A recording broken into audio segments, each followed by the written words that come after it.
right, everybody, welcome to the Grace City Eugene podcast. We're really excited for our inaugural episode of Marriage Matters. This is a new podcast from Grace City Eugene where we are talking about the matters of marriage because marriage matters. And we live in a world where marriage is becoming less and less important every single day.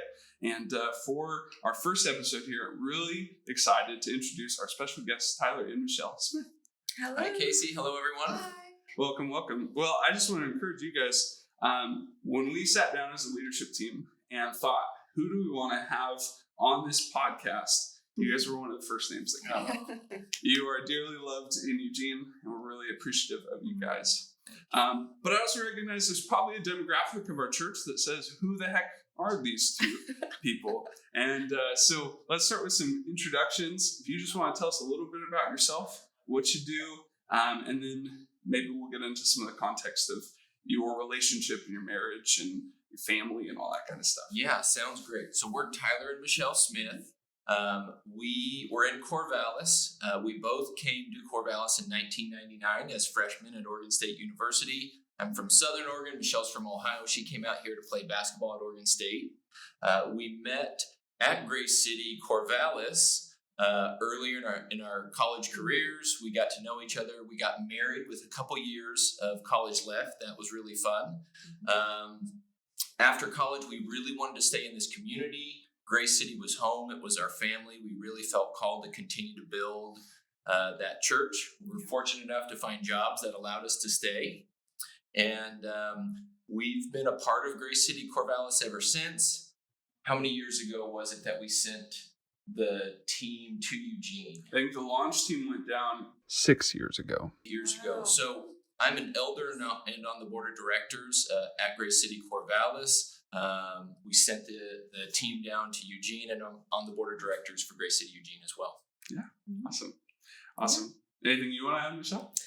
Oh man, we love Oregon, we love Corvallis, we love Eugene. We're excited to get to be a little bit of a part of anything you guys are doing down there. Wonderful. So excited to talk. Yeah.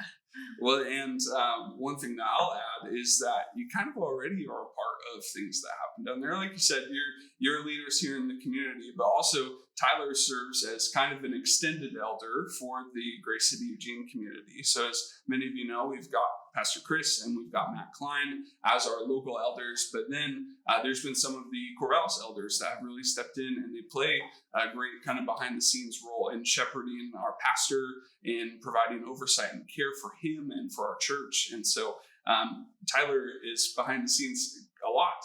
Chris was just telling me a story the other day about you guys sitting around all night on his couches trying to think of a name for Grace City Eugene. That's right. When there was already a Grace City Church in Coburg. That's right. And we couldn't call ourselves that originally. So Thank you for just your part in our church family from afar. Yes, my pleasure. You guys, as you know, have a wonderful pastor and staff. They love you. Awesome. They love Jesus and are really great. Thank you. Well, let's dive in a little bit more about you two. Let's talk about kind of the context of your family. Yeah. What does your life look like? Kids, rhythms, jobs, all that kind of stuff. Yeah, why don't you start? Tell us about yourself. So tell me about my family. I teach part-time classes at OSU, fitness classes, and I also teach fitness classes at a local club. So I'm kind of in and out of the home and still consider myself a stay-at-home mom.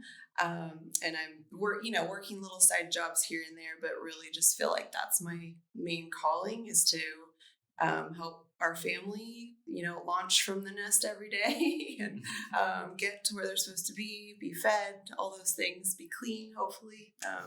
So yeah, that's kind of my main thing. What are our kids? Oh yeah, so we've got a 16-year-old now, which is crazy. Wow, that is crazy. So Ella is 16. She's a junior at Corvallis High School.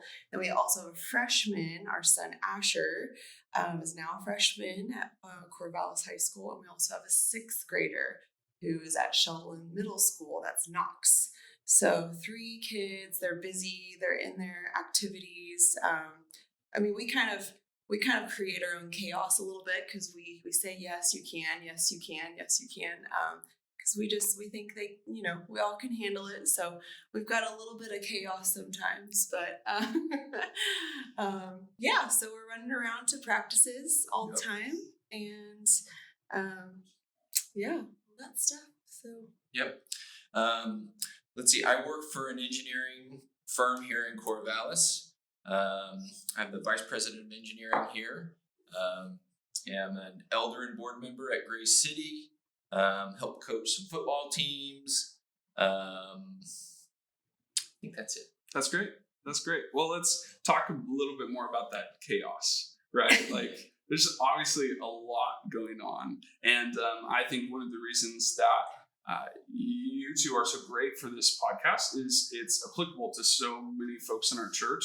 Maybe not necessarily right now, because we've got a lot of young families, but in a few years, they're going to start walking into what you guys have been walking into for the past few years. And so with a big family with a lot of moving pieces at all times, what are some of the challenges you face between you two when it comes to like communication over the years, and what are some victories that you've found and had in that journey as well? Yeah, that's a good question. I think some of the challenges, like, we have different communication styles and expectations. Michelle loves to plan out the calendar, book things in the future so that we know where we're going to be. Partially because of my job and the demand that it has on my time, maybe to travel to visit a customer or something last minute. And partially just because of my communication style, I like to play it by ear a little bit more. Yeah. So there's some challenges associated with kind of different communication styles, different expectations. Sure. I think the Google Calendar actually helped us a lot. Yeah. Because I think we found that maybe when Ella was still in elementary, and maybe sort of with Hannah and Seth, like, oh, we should try this, because we were kind of working through the same kind of obstacles and stuff. Started using an online calendar system, and that kind of helped, because I would be planning things for the kids and for me and for Tyler, and he's like, wait, where am I supposed to be? Because I'm supposed to be over here. So we'd have to, working on staying connected to our church family and staying invested, in all the leadership that we want to be in there, that also was a huge role thing that we had to make sure we were balancing all that out. So, having things on the calendar that we both could see easily on demand on our phone, that's just a really practical tip. That was really helpful. I think for victories, I think early on, breakdowns in communication became a much bigger deal than they needed to be. It wasn't just the inconvenience of not knowing something. We would attach motivation. You always, you never, you did that because. And so what maybe was a small inconvenience to have to last minute go pick up a kid because we didn't communicate well, escalated into a bigger argument or something, and is just a big waste of time. And so a victory is just like chilling out a little bit. Like, there's a lot of things to communicate. There's going to be breakdowns, and we don't need to make it a bigger deal by getting really mad. That's really good. Deep breath, patience, because we're also trying to model that for our kids. We want our kids to be patient. We want them to be selfless and help each other out. And so for us to be sort of acting like toddlers, in a sense, was just like counterproductive to the whole thing. Right. So, What are some like qualities or characteristics in that journey that you've found to be really helpful as you've pursued trying to improve communication and not harbor offense and some of those different kinds of things? Yeah, I think, of course, like patience, grace, mercy are really important. And then another part of it is when you're just real busy, the amount of energy and time that we waste being frustrated and angry, it's like, it's not worth it. It's not worth it. I don't have time for that. So I think part of it's just us maturing as individuals, but avoiding attaching a motivation to something and just giving each other the benefit of the doubt. They're busy. they communicated 99 other things really, really well, and one thing fell through the cracks. Like, Right. they're really doing a great job. Yeah. I think empathy is huge. I mean, if I'm, feeling like, oh, Tyler and I haven't had enough time together, like the last few weeks, I wish we could go on a date. If I start to just let that fester and I start to get kind of frustrated about it, just, coming back to God and saying, God, help me. And I always come back to empathy and coming back to what's he dealing with right now? And maybe it's a stress at work, or there's a lot going on with church right now, or, if you have a sense of what their life is like and what they're going through, what their daily stress is, then you can kind of say like, yeah, there's a lot going on right now. And, I can release this and I don't need to be so worried about, that other thing right now. Yeah.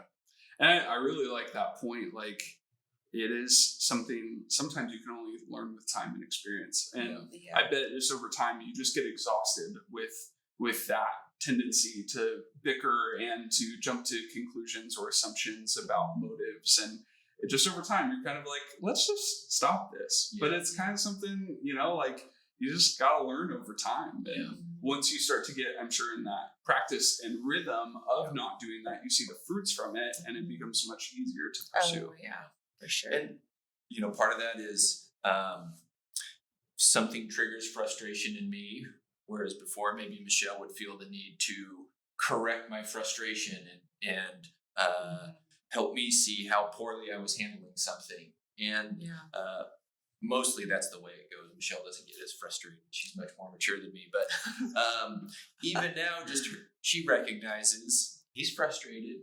I'll give him a few minutes and he'll chill out. And so just some of that experience that comes as you get to know your partner. You love them more dearly and want to be kind and gentle with them. It helps things smooth out. That's really good. Well, the second question for you, like you said, you are a family with a lot going on, and you talked about how there's so many different things that you could say yes to.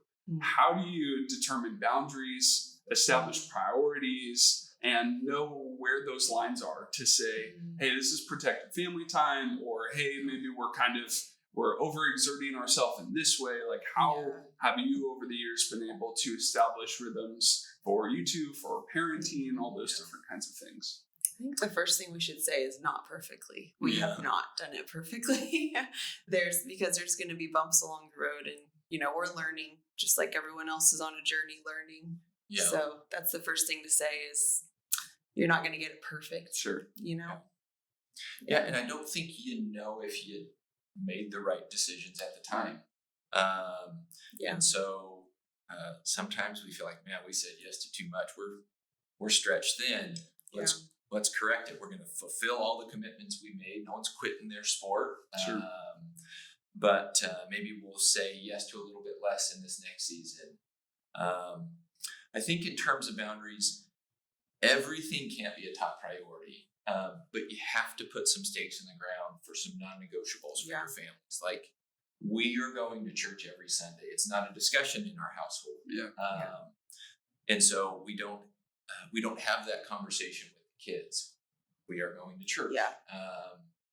And other things, we're a little bit more flexible. Like, we would love to sit down and have dinner at the table every night, but a lot of kids have practice till 8 p.m. And we don't get anxious about that anymore. We accept it, and we find other ways to connect. Sometimes we connect in the living room at 10 o'clock at the end of a long day, where we just get 15 minutes with everyone with their phones away. And so the things that are really important, make them non-negotiable. Everything can't be that way. And then I think for us, dinner time together isn't what's important.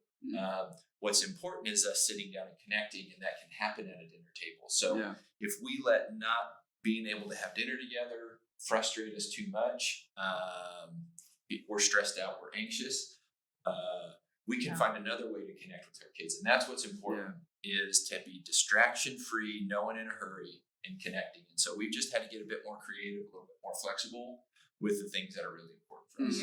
And I think in those moments, we talked about distractions, in those types of situations where we are recognizing, this is our moment together as a family, those distractions are huge to get out of the room, like the phones or the TV or whatever it is. Tyler will try to build a fire. We'll just try to hang out by the fire. And it's really hard because culture says something else to our kids, and they're really getting that message from a lot of different areas now.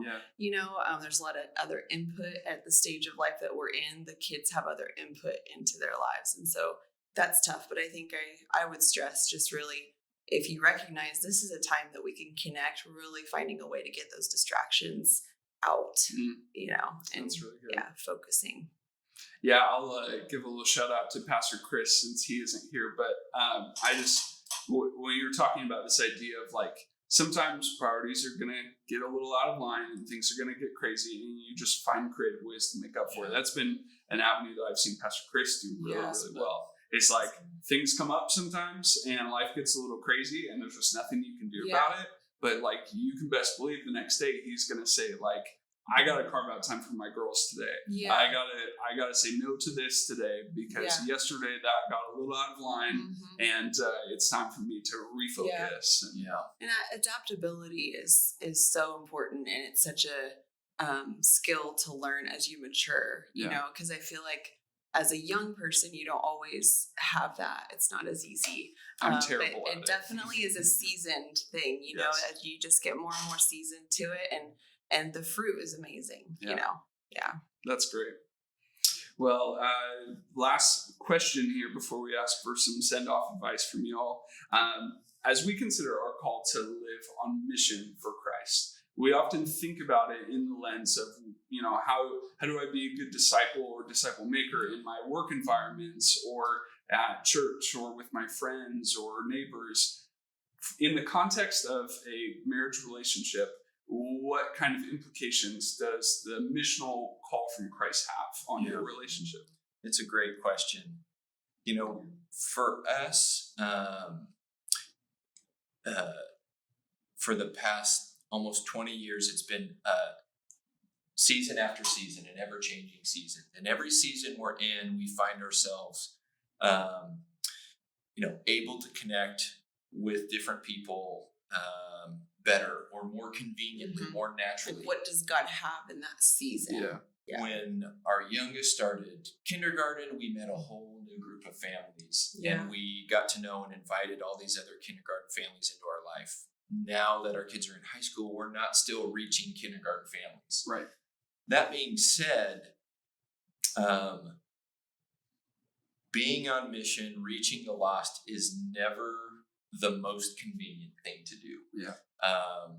And the natural flow of our life, if we're just focused on ourselves, we won't be on mission naturally. If without intentionality, we will find ourselves surrounded with people that we like the most and that are the most like us. Yeah. And so being on mission pretty much always requires like intentionality and inconvenience. Yeah. We need to be aligned on how we do that. There's some Sunday afternoons where we are exhausted and we want to chill out, but we're going to invite someone over to our house and invite them into our lives. Yeah.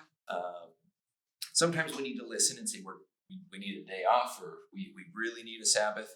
And so it's not just keep working harder, just grind, but we recognize it comes at a cost to our own comfort, our own preferences. And so we talk about that and hold each other accountable to that. We want our fruit or our lives to be bearing fruit. We want to be on mission. And there's some context of what season we're in, where we're at in life, that is kind of natural, who we're reaching, but it still requires some like sacrifice and intentionality. Yeah.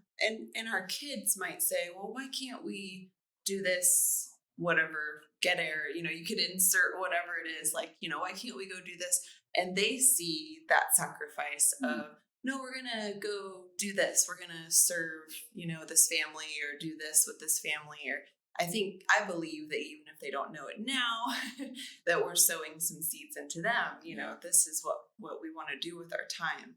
And yeah, we don't do it perfectly, but I hope that, we hope and pray that they see that too, and so that is a principle of the Smith family. That's something that the Smith family does. And so hopefully they'll take that identity further, on in life. So that's really good. And I really like that idea of communicating the heart and helping, especially your children, see that, because there are so many kids that grow up having just done the functions required of faith or of family principles, but they never really grasp the heart of it.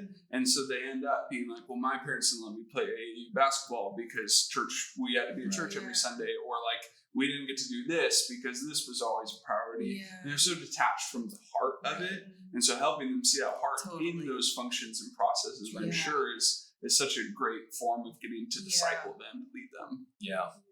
And they're on their own journey as well. And when our kids are young, parenting mostly involves controlling their behavior. Don't do this, go in timeout because you did it. And as they get older, we're not, it's tempting to just control their behaviors, but what we really need to do is shape their hearts. And that's a difficult thing. But when you see that you've really helped shape their heart instead of just control their behavior, like it's really rewarding. It's really great. But it takes letting them create some messes, letting them make some poor decisions in a safe environment. Oh, that's really good. Well, last thing, and then we'll get out of here. In the realm of communication, boundaries around due time, family time, missional living, all these kinds of things that we're having a conversation about here, what kind of advice would you give to maybe someone like me, 2.5 years into marriage, looking ahead at someday hopefully having the big family and having the busy life, or someone like in our Grace City family who's just a few years away from that kind of craziness? I think the one piece of advice would be to relax, like enjoy where you're at, enjoy the season you're in. It does go by fast, and I think about how many years we were just like stressed out. We wanted to be better communicators. We wanted to be, have better balance, and like we didn't enjoy the season we were in as much. Even when it's busy, it doesn't just mean saying yes to fewer things. Even if you say yes to a lot of things. Yesterday we got the kids up, worked a full day of work. I went and coached a football team, and then went straight from the end of practice to a volleyball game, and then Michelle had to run someone to a workout in the middle of the volleyball game, and we didn't get home until 10 o'clock. And instead of being stressed about how busy the day was, we just enjoyed every moment of that day. And I think before we would get anxious, we would get so frustrated. And I would say, cut yourself some slack. No one is doing it perfect. Some people look like they got it all figured out. We are just trying our best every day. And so, enjoy the season you're in. Cut yourself some slack. That's great. Amen. I had a mentor once say, wherever you are, be all there. Wherever it is, you've got 1,000 things going on. Keep your mind off those things when you're on your date night. That's date night time. When you're at this event, it's time for that. Set those boundaries and stick to it. And for me, a way to get there, I love to plan. We started with this, so I'll just put this in. I love to plan. And so if I have it on the calendar and it's all set and it's in a row, then I can be right here. And I don't have to worry about what else I need to shoot for. So I think planning can be good, balanced planning, but and then you can really be present right there with your kids, right there where they are in their kindergarten class or whatever grade they're in. And you will also be with those people and you will be showing them Jesus right there. So. Oh, that's wonderful. Well, thank you, Sue. Yes. This has really blessed me. I believe it's going to be a blessing for our church. I've had the privilege of getting to witness your marriage for a long time now. I was thinking about it, that I was like, I don't remember a time in my life that Tyler and Michelle weren't a thing. And Yeah. that's been a huge blessing for me. Huge. Yes. Long time ago. right. A little bit ago. We'll say not that long ago, but yes. Well, thanks so much. Our pleasure. We love you guys. God bless. Love you guys. Thanks for tuning in to the Grace City Eugene podcast. We pray that this encouraged you. Have a blessed day.